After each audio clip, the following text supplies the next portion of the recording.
The year is 2023. The place is a tasting room in central Vermont. It's quiet. Sunlight cuts through the big plate glass windows. It illuminates dust motes dancing in the air. A man named Julian stands behind a polished oak bar. He holds a single glass of cider up to the light. The liquid is the color of pale straw. It is perfectly clear. A customer, a food critic from Boston, swirls his own glass. He brings it to his nose. He closes his eyes. He says, "This is extraordinary. What apples are you using?"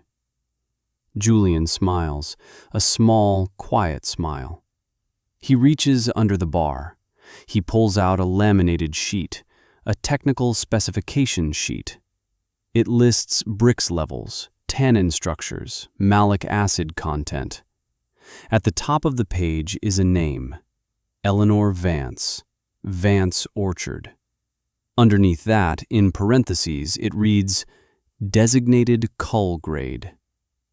The critic from Boston puts his glass down. He stares at the words on the page. Cull Grade. That's another name for seconds. For the stuff that doesn't make the grocery store shelf. The stuff that usually goes to livestock feed, or gets disked back into the ground. He looks at Julian. He looks at the golden cider in his glass, a liquid so complex it tastes like the soil itself. The room is silent for a long moment. The critic just shakes his head slowly. He says, "How?" Julian just keeps smiling that quiet smile. Because the answer to how is not about apples. It's about a woman who was told her life's work was second-rate, and what she did next. This is one of those stories, the kind you don't hear much anymore. It's not loud. It's not flashy. It's about the quiet strength of knowing your own worth, when no one else does. We tell stories like this one every week. Stories about the people who build things to last. If you believe these stories matter, hit that subscribe button. Join us. Because you need to hear about Eleanor Vance. Her story starts long before 2023. It starts in the dirt of western Massachusetts. Dirt her great-grandfather bought in 1919. He came home from a war that was supposed to end all wars. He had two good hands, a strong back, and a few $100s saved. He bought 80 acres of rocky, unforgiving hillside. The neighbors said he was a fool. They said you can't farm rocks. He didn't listen. He spent 2 years clearing the stones by hand, him and 2 mules. He built the stone walls that still mark the property line today. Then he planted apple trees. Not the sweet, perfect-looking apples you see in stores now. He planted the old ones, Roxbury russets, Baldwins, Northern Spies, Newtown Pippins, apples with character. Apples with thick, tough skins and flesh that tasted of spice and wine. Apples that kept all winter in a cold cellar. He built a life from that rocky soil. His son took over in 1948. He kept the old varieties, but he added a few new ones. Macintosh, Cortland. He understood the market was changing. People wanted something a little sweeter, a little prettier. But he never tore out the old trees. He'd walk the rows with his own daughter, Eleanor. He'd hand her a lumpy, greenish-brown Roxbury russet, an apple so ugly you'd never see it in a store. He'd say, "Don't ever judge by the skin, Ellie. The real story is inside. That's where the flavor is. That's where the history is." Eleanor learned the orchard from him. She learned the feel of the soil, the smell of the blossoms in spring, the particular heft of a perfectly ripe apple in her hand. She went to college for agriculture, learned about soil science and integrated pest management. But her real education happened in those rows, with her father. He passed away in the winter of '98, her mother a few years before. The orchard was hers, all 80 acres, the old trees and the new. The stone walls her great-grandfather built. The responsibility felt heavier than any basket of apples. The world was different now. Farming was different. It was all about volume and cosmetic perfection. The big grocery chains wanted apples that were identical, ruby red, flawless, uniform in size. Her apples weren't like that, especially the old ones. The russets were mottled and rough. The pippins were often lopsided. The Baldwins were prone to blemishes. But the flavor was deep, complex, unforgettable. Her father had always sold to a network of local farm stands and a regional co-op. The co-op was the big one. It supplied grocery stores all over New England. Getting a top-grade rating from the co-op meant you had made it. It meant a good price. It meant stability. Eleanor had never managed the co-op relationship herself. Her father always handled it. So in the fall of 1999, her first harvest alone, she did what he always did.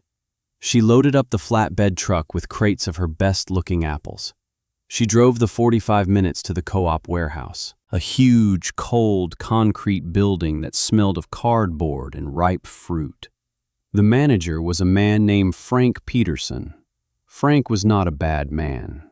He was a good man, coached Little League, served on the town planning board, knew every farmer in 3 counties by name. He had known Eleanor since she was a girl. He shook her hand warmly, said he was sorry about her father. A real pillar of the community, he said. Then he got down to business. He walked around her truck. He picked up a Roxbury russet, turned it over in his hand. His face was kind, concerned. He looked at Eleanor. "Ellie," he said, "you know I have the utmost respect for your father, and for you, but I can't take these." Eleanor felt a cold knot tighten in her stomach. "What do you mean?" Frank sighed. He set the apple back in the crate gently, like it was a fragile heirloom. "The market has changed, honey. Nobody wants these old-timers anymore. They want the Honeycrisps, the Galas, the pretty ones. These," he gestured to her beautiful, ugly apples, "these are seconds at best." The word hung in the air. Seconds. It wasn't an insult, not the way Frank said it. He said it with pity, with a sad, paternal kindness that was somehow worse than anger. He was trying to protect her, to save her from disappointment. Eleanor stood her ground. She said, "Frank, taste one. Just taste it. The flavor is better than any Honeycrisp." Frank shook his head slowly. "That's not how it works anymore, Ellie. People buy with their eyes. The chains have specs, size, color, pressure tests. These don't meet any of them. I can offer you cull price, $4 a bushel. Maybe the juice plant can use them." $4 a bushel. It wouldn't even cover the cost of picking them. It was a death sentence for the orchard. Eleanor felt the blood drain from her face. She said, "My father sold to you for 30 years. Frank's kind face tightened with something like regret. "And for 30 years I told him the same thing, that he needed to tear out these old trees, that he needed to modernize. He was a stubborn man, God rest his soul.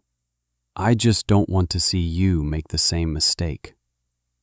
I'm trying to help you, Ellie. This is the most dangerous kind of limitation, the one imposed by someone who genuinely believes they are helping you. It cannot be fought with anger. It cannot be dismissed as cruelty. It can only be disproven. And that takes time, decades sometimes. Have you ever been told you couldn't do something? Not by an enemy, but by a friend? By someone who thought they knew your limits better than you did? By someone who wanted to protect you from failure? It's a quiet kind of devastation. Tell me about it in the comments. Because what Eleanor did next is for anyone who has ever been told their best work was second-rate. Eleanor didn't argue. She didn't plead. She looked Frank Peterson in the eye. She nodded once. She got back in her truck, and she drove home. The 45-minute drive felt like an eternity. Every word replayed in her mind. Seconds. Cull Price. I'm trying to help you. She pulled into the farm lane. The old trees stood silent in the autumn light, their branches heavy with the fruit that was supposedly worthless. She didn't go into the house. She walked out into the orchard, to the oldest row of Roxbury russets, the trees her great-grandfather planted. Their bark was gnarled and thick, like an old man's knuckles. She leaned her forehead against the rough bark of one of the trees. She closed her eyes. She could almost hear her father's voice. Don't ever judge by the skin, Ellie. The real story is inside. She stayed there for a long time. As the sun began to set, painting the sky in shades of orange and purple, a quiet decision formed in her mind. It wasn't a loud, defiant declaration. It was a cold, hard certainty. He was wrong. Frank Peterson was a good man, but he was wrong. His world was small. It was limited by grocery store specs and shipping logistics. Her world was this dirt, this history, this flavor. She went inside. She made a pot of coffee. She sat down at the old oak kitchen table, the same table her father and grandfather had used as their office. She pulled out the phone book. Yes, a phone book. This was 1999. She didn't have a computer. She had a rotary phone on the wall. She started looking for another kind of buyer. She didn't know what she was looking for at first. She just knew it wasn't another co-op. She looked under breweries, wineries, distilleries, and then she saw a small section, cideries. There weren't many back then. It wasn't the booming industry it is today. They were small operations, tucked away in the hills of Vermont and New Hampshire. She started calling. The first 4 numbers she dialed were disconnected. The 5th was answered by a gruff-sounding man who said he only used his own apples. The 6th call, a man answered with a friendly, upbeat voice. Green Mountain Cidery, Julian speaking. Eleanor took a breath. She told him her story. She didn't complain about Frank Peterson. She didn't sound desperate. She just stated the facts. I have 80 acres in western Massachusetts, a lot of old variety heirloom apples, Roxbury russets, Baldwins, Newtown pippins. The co-op says they're only good for juice. They say they're seconds. She waited. The line was silent for a moment. She thought he had hung up. Then she heard him exhale, a long, slow sound, like someone who had just found something they'd been searching for. He said, Seconds? You're telling me you have russets and pippins? Real ones? Yes, she said. He asked about the soil. She told him it was rocky, full of shale and granite. He asked about her methods.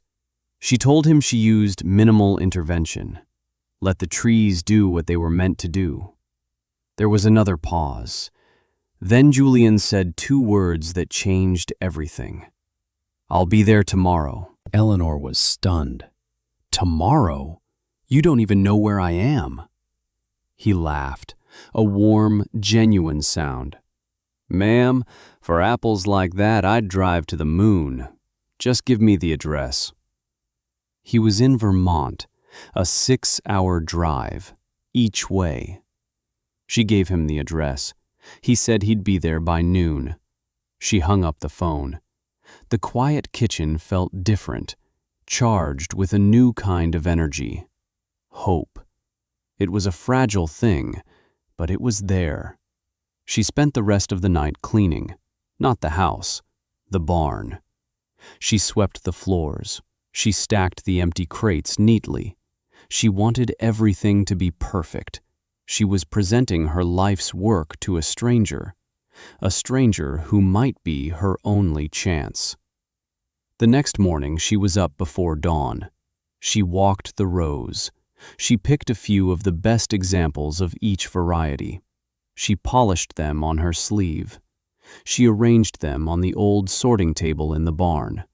A lumpy brown russet, a pale green lopsided pippin, a crimson Baldwin with a few dark spots on its skin. They looked like a collection of misfits, outcasts, seconds. To her, they were beautiful. At 11:45 a.m., a dusty green pickup truck with Vermont plates rolled up the farm lane. A man who looked to be in his late 20s got out. He had bright eyes and a friendly face. He walked right past Eleanor and into the barn. He stopped in front of the sorting table. He didn't say a word. He just looked at the apples. He picked up the russet. He held it to his nose and inhaled deeply. He closed his eyes. A slow smile spread across his face. He looked at Eleanor. He said, "Do you have any idea what you have here?" Eleanor shook her head. She thought she did, but the look on his face told her she had only scratched the surface. "This," he said, holding up the ugly brown apple. "This is gold. The supermarkets don't want it because the skin is tough, and it's not sweet enough for them. But for cider, this skin is full of tannins. That's structure, that's mouthfeel. The flesh has high acidity. That's brightness. That's what makes a cider crisp and clean, not flabby and sweet." He picked up the pippin. This one. The aromatics are insane. It smells like pineapple and fresh-cut grass. You can't get that from a Red Delicious. He went through every apple she had. He didn't talk about their flaws. He talked about their character, their complexity, their potential. He was speaking a different language, the language of a craftsman, not the language of a commodity broker. He finished his inspection. He turned to Eleanor. His eyes were shining. "I'll take them all." Eleanor couldn't believe what she was hearing. All of them? Even the ones with blemishes? He laughed. "Especially the ones with blemishes. A little scab, a little russeting. That tells me the apple had to fight to survive. It builds character. It concentrates the flavor. I don't want perfect apples. I want interesting apples. And these are the most interesting apples I've seen in years." They spent the next hour walking the orchard. Julian was like a kid in a candy store. He tasted apples right off the tree. He crumbled soil between his fingers. He talked about fermentation and yeast strains and barrel aging. Eleanor just listened. She was learning more about her own fruit in 1 hour than she had in a lifetime. Finally, they went back to the barn. Julian pulled out a checkbook. "How much do you want for the whole crop?" Eleanor hesitated. She thought of Frank Peterson's offer, $4 a bushel. It felt like a lifetime ago. She didn't know what to ask for. She had no frame of reference. She said, "What's a fair price?" Julian looked at her. He could have lowballed her. She would have taken it. She was desperate. He didn't. He said, "The co-op pays top dollar for premium Honeycrisp, about $28 a bushel. Your apples are more valuable to me than Honeycrisp. They have flavor you can't buy in a catalog. They have a story. I'll pay you $30. $30 a bushel. For her seconds, for her culls, for her entire crop." Eleanor did the math in her head. It was more money than her father had ever made in a single year. She felt tears welling in her eyes. She fought them back. She just nodded. "Okay," she said. Her voice was barely a whisper. "Okay." Julian wrote the check. It was for a staggering amount of money. He handed it to her. Then he reached out and shook her hand. His grip was firm, respectful. "This is the beginning of a beautiful friendship, Ms. Vance." He arranged for a refrigerated truck to come the next day. He stayed and helped her crew with the harvest, working alongside them, laughing, sharing stories. When the last crate was loaded, he came to find her. He was standing by the old stone wall. He said, "You know, the neighbors must think you're crazy, selling your whole crop to some guy from Vermont." Eleanor looked out over her orchard, her trees, her dirt. She thought about her great-grandfather, her father. She thought about Frank Peterson's kind, pitying face. She said, "They told my great-grandfather he was a fool for planting on this hill. They told my father he was a fool for keeping the old trees. They told me these apples were worthless." She turned to Julian. "I'm starting to think being called a fool by certain people is a good sign." Julian smiled. He got in his dusty green truck, and he drove back to Vermont. Eleanor stood there holding the check. It wasn't just money. It was validation. It was proof. The dirt is enough. Her father's voice, clear as a bell. The dirt is enough. That winter was a good winter. For the first time, Eleanor wasn't worried about making it to the spring. She paid off all her bills. Cash. She bought a new-to-her John Deere tractor. Cash. She fixed the leaky roof on the old barn. Cash. She didn't owe anyone a dime. Self-sufficiency. It's the ultimate form of freedom. The news about her deal spread through the valley. Some farmers were skeptical. They'd see her at the feed store. They'd say, "You got lucky. That cider fad won't last. You should have taken the co-op deal." Frank Peterson saw her at the town meeting. He was polite, he nodded, but there was a distance in his eyes, a quiet judgment. He was the gatekeeper, and she had walked right around his gate. He couldn't understand it. In his world, the co-op was the only path to success. Her finding another way was a threat to that certainty. The spring of 2000 arrived. The apple trees burst into bloom. A sea of pink and white blossoms. Julian called her. "How are they looking?" he asked. "Like a promise," she said.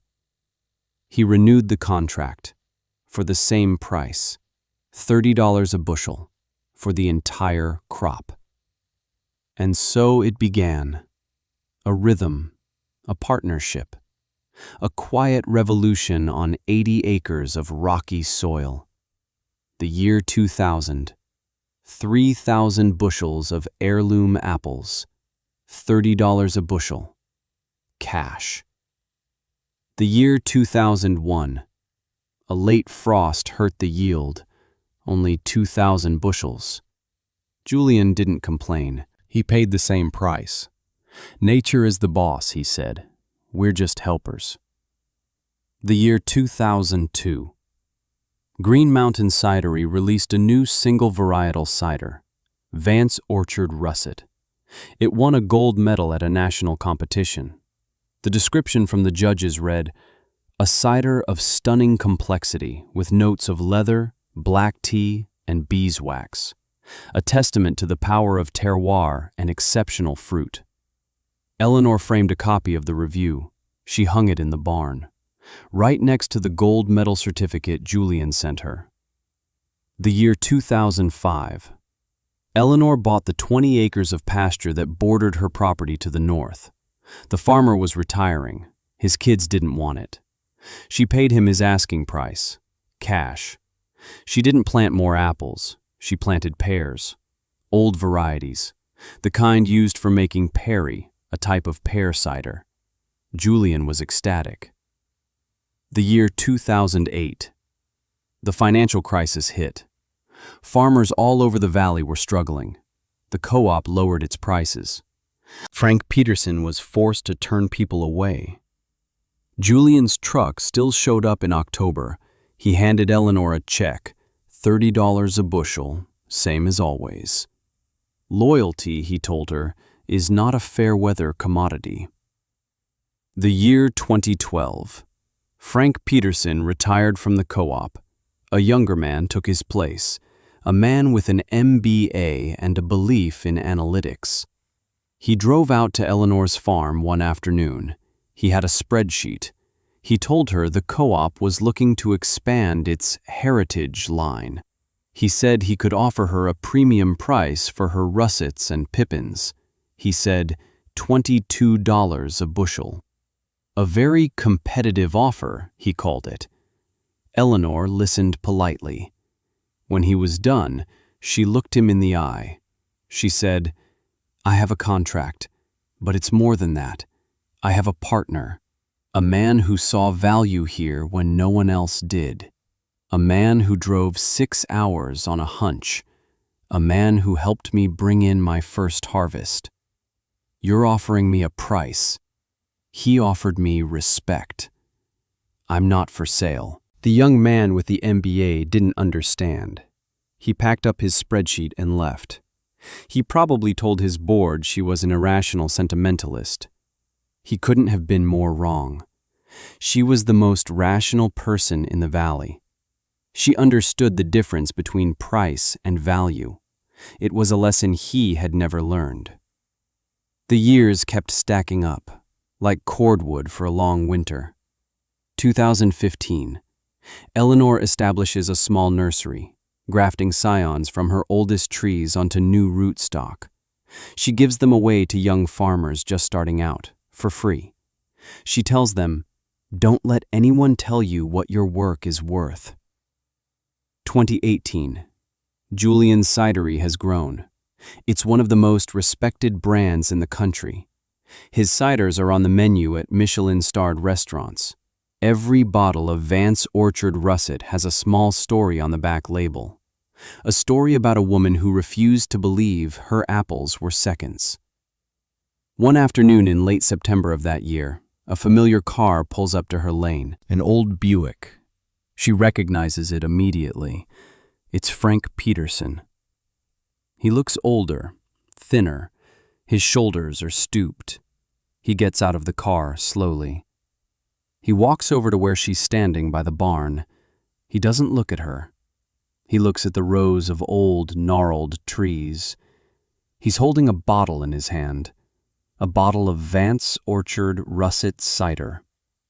He says, "My son brought this back from the city. He paid $25 for it, in a fancy restaurant.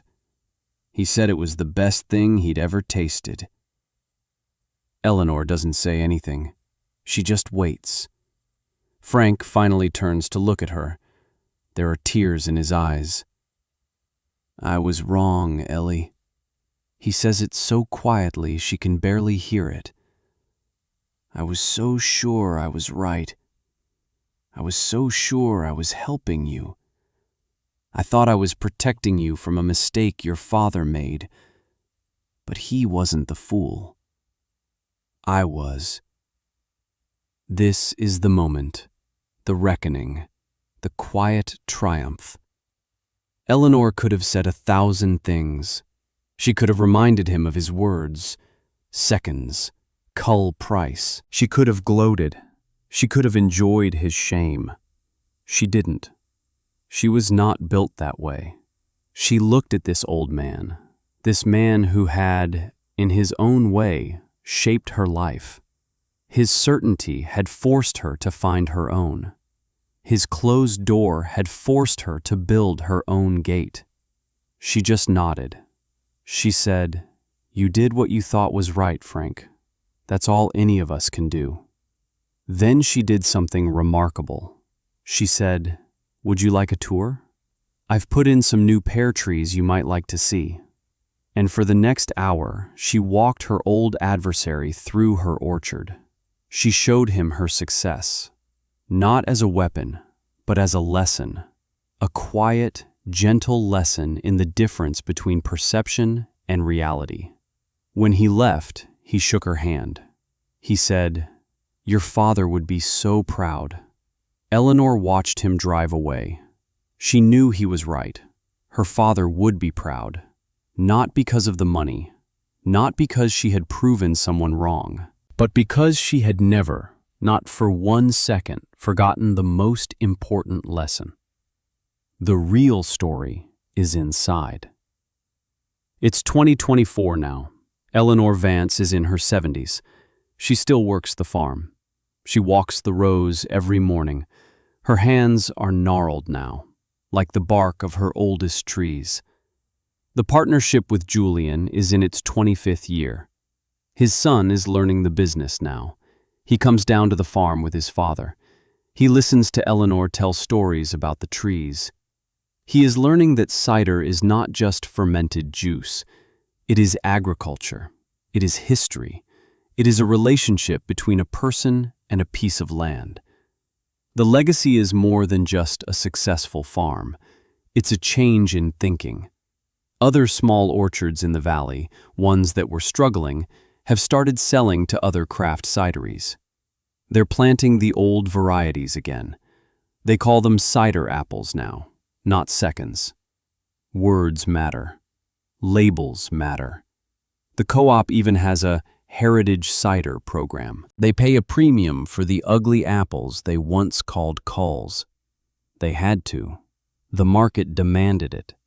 A market Eleanor and Julian helped to build. 1 6-hour drive at a time. Inside Eleanor's kitchen, on the wall above the old oak table, hangs a simple frame. It doesn't hold a gold medal or a glowing review. It holds the carbon copy of a check. The first check Julian ever wrote her. The paper is faded. The ink is a little blurred, but the message is as clear as it was in 1999.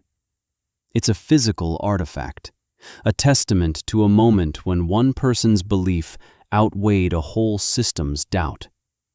It's a reminder that the most valuable things are often overlooked, dismissed, graded as second best. Right now, somewhere in the world, someone is being told their work isn't good enough. Someone is being told to change, to conform, to be more like everyone else. Someone is being offered the cull price for their soul. Maybe that someone is you. Eleanor's story is a quiet answer to that loud doubt. It says, trust the story inside. It says, find the person who speaks your language. It says, your perceived flaws might just be your greatest strengths. It's a long and lonely fight, proving your worth to people who think they know better, especially when they are kind. But the dirt is enough. Your dirt, whatever it may be, it is enough. If this story meant something to you, there are others like it here. Subscribe and don't miss a single one. And in the comments below, tell me about a time you found value where no one else saw it. Share this story with one person you know who needs to hear that their work matters, that they are not seconds, they are gold, just waiting for the right person to see them shine.